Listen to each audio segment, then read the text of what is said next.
इस लंबी विदेश यात्रा में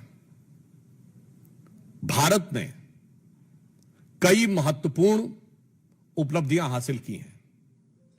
नंबर 1, आतंकवाद के विषय पर एक वैश्विक स्वीकार्यता प्रधानमंत्री जी के द्वारा अंतर्राष्ट्रीय मंच पर स्थापित हुई, जब ब्रिक्स शिखर सम्मेलन में आतंकवाद वाले विषय के ऊपर न सिर्फ सर्वसम्मति के साथ भारत के पक्ष का अनुमोदन हुआ, बल्कि प्रधानमंत्री जी ने बहुत स्पष्ट कहा कि आतंकवाद के पीड़ित और आतंकवाद के प्रायोजक को एक तराजू पर नहीं तौला जा सकता।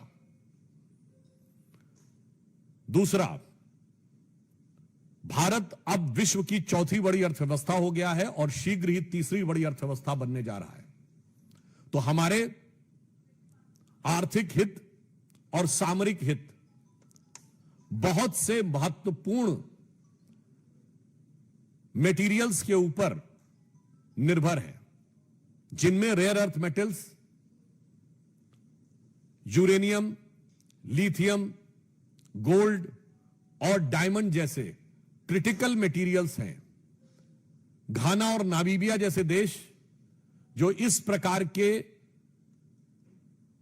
तत्वों की प्राकृतिक रूप से बड़ा संग्रह उनके पास है, उन देशों के साथ भारत का एग्रीमेंट होना न सिर्फ भारत को आत्मनिर्भर बनाता है, बल्कि क्रिटिकल रेयर अर्थ मटेरियल के लिए किसी एक देश पर अत्यधिक निर्भरता से मुक्ति भी दिलाता है। तो यह आर्थिक दृष्टि से भी भारत के लिए अत्यंत उपलब्धिपूर्ण यात्रा रही।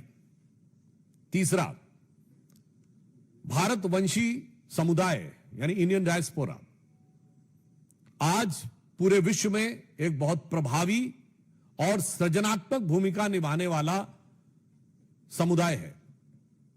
ट्रिनिडाद टोबैको और घाना जैसे देशों से जो भारतीय मूल के लोगों का संबंध घाना से लगभग शताब्दी पूर्व का है और ट्रिनिडाद एंड टोबैको से 180 साल पुराना संबंध है। आप सभी ने देखा कि ट्रिनिडाद की प्रधानमंत्री जो कमला विश्वेश्वर जी हैं, वो मूलतः बिहार के बक्सर की रहने वाली हैं। यानी एक प्रकार का कैसा सामाजिक और सांस्कृतिक संबंध भारत का इन देशों के साथ है, उसको एक नए आयाम तक पहुंचाना यह तीसरी बड़ी उपलब्धि है। So I want to say categorically, after this immensely successful tour of the countries, there are three main takeaways. Prime Minister has unequivocally and categorically established the matter of terrorism at the BRICS, and he has said that the perpetrators of the terror and the victims of terror cannot be equated. So this was our diplomatic success, and it was very important for the strategical point of view. Then the countries like Ghana and Namibia, which are very rich in the minerals and the metals like uranium, copper, lithium and rare earth metals, India has entered into an agreement which is very much required for the future, and over-dependence upon any one country as far as these critical minerals and critical metals are concerned. So it was very much required for our economical aspect. And the Indian diaspora, which is having a vibrant and sizable presence in the countries like Ghana and Trinidad and Tobago, from 1 century to 2 centuries, from there, it has taken to a new height. As you know that the Prime Minister of Trinidad and Tobago, Kamala Vishweshwar ji, is from the Buxar area of Bihar, and this has taken India's emotional connect and cultural and social connect with those countries to a new dimension. So, strategically, economically, and culturally, this visit of Prime Minister has set up a new era in India's role at the international level with cooperation of the African and southern countries. Previously with Argentina, even the previous visits with Mexico, our strategy of aligning and taking together the global south has reached to new heights. प्रधानमंत्री जी को इस यात्रा के दौरान 4 देशों ने अपना सर्वोच्च नागरिक सम्मान दिया और इसके द्वारा अब तक प्रधानमंत्री श्री नरेंद्र मोदी को 27 देशों का सर्वोच्च नागरिक सम्मान प्राप्त हो चुका है और 17 देशों की पार्लियामेंट को वो एड्रेस कर चुके हैं। एक छोटा सा उदाहरण बताना चाहता हूं। अभी नामीबिया की पार्लियामेंट को एड्रेस करते हुए उन्होंने कहा कि Namibia is the biggest producer of diamond and India is the biggest processing unit of diamonds. तो उन्होंने कहा है कि भारत और नामीबिया के बीच में जो संबंध बना है ये उस निखरते हुए हीरे की तरह और चमकदार होगा।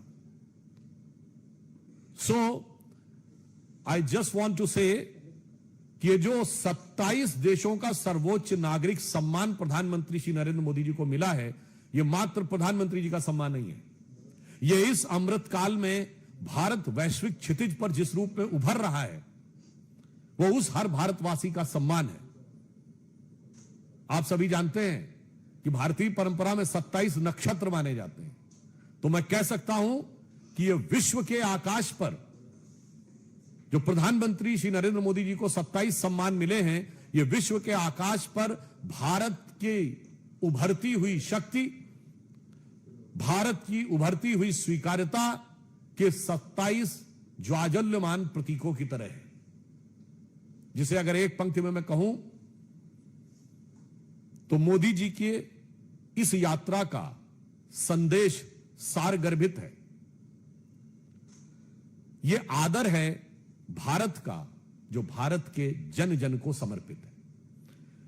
इसके अतिरिक्त इस दृष्टि से भी यह यात्रा महत्वपूर्ण थी कि घाना में 30 वर्ष के बाद, ट्रिनिडाद में 25 वर्ष के बाद, अर्जेंटीना में 57 वर्षों के बाद और नामीबिया में 27 वर्षों के बाद भारत के किसी प्रधानमंत्री का दौरा हुआ। आज भारत प्रधानमंत्री श्री नरेंद्र मोदी जी के नेतृत्व में किस नए स्वरूप में आगे बढ़ रहा है। ब्रिक्स समिट हुई, एक दौर था हमारी सरकार आने से पहले जब ब्रिक्स में भारत को वीकेस्ट पॉइंट माना जाता था। Today India has become the brightest point in BRICS. हम विश्व के एकमात्र देश हैं जो ब्रिक्स के भी मेंबर हैं और क्वाड के भी मेंबर हैं।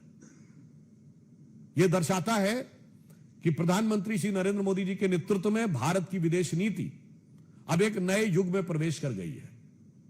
किसी जमाने में हम गुट निरपेक्ष हुआ करते थे, आज हम विश्व में सर्वसमावेशी की तरफ बढ़ रहे हैं। There used to be a time when India was considered as non-aligned. Now our foreign policy is all aligned. That's why we are the only country in the world which is a member of BRICS as well as Quad. और वैसे भी अगर आप लोगों ने इस विषय पर थोड़ा ध्यान दिया होगा, किसी ने पढ़ा होगा, तो यूरोपियन पार्लियामेंट्री रिसर्च सर्विस ने यह कहा है कि बाय 2035 वर्ल्ड एक मल्टीपोलर वर्ल्ड ऑर्डर की तरफ आगे बढ़ रहा है। आज वर्ल्ड की टॉप 4 इकोनॉमीज में सिर्फ एक यूरोपियन इकोनॉमी है, दैट इज जर्मन, और 2 एशियन है, India and China. Most likely with in a year all top 3 में 2 एशियन होंगी, 1 अमेरिका होगा, मोस्ट लाइकली यूरोपियन कंट्रीज नहीं होंगे। This will be a major shift in the entire global world order after industrial revolution। तो हम कह सकते हैं कि इस उभरते नए वैश्विक परिदृश्य में भारत प्रधानमंत्री श्री नरेंद्र मोदी जी के कुशल नेतृत्व में जिस कुशलता के साथ, जिस दक्षता के साथ और जिस प्रखरता के साथ उभर रहा है और विकास की नई ऊंचाइयों को चढ़ रहा है, उसे एक पंक्ति में मैं कहना चाहूंगा कि स्वप्न देखा था कभी वो आज हर धड़कन में है। एक नया भारत बनाने का इरादा मन में है। बढ़ रहे हैं हम प्रगति की ओर, जिस रफ्तार से कर रहा है विश्व भी हमको नमन उस पार से।